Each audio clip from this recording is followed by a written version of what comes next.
ჩემსა და პრეზიდენტ შორის შედგა ერთ-ერთი საუბარი. რა საუბარი?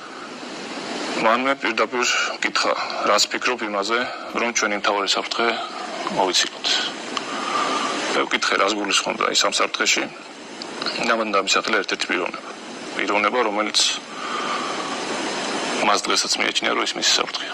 ვინ არის ეს პიროვნება? მე ამ თემაზე და მან კონკრეტული გეგმა დამისახა, თუ ეს პიროვნება როგორ უნდა ყოფილიყო მოცილებული. მე არ მithქვია მისთვის არც დადებითი, არც უარყოფითი პასუხი, მე მას თქვენ, რომ დრო მჭირდებოდა იმაზე, რომ მეფიქრა. პირადად თქვენ დაგავალათ ვინმეს მოცილება ვაკეთებდა? ამაზე ვსაუბრობ. მე მივხვდი, რომ ეს იყო ხაფანგი და თუ მე ამ გადაწყვეტილებას მივიღებდი და ამ დავალებას შევასრულებდი, მეორე დღეს მე თვალმცილებდი.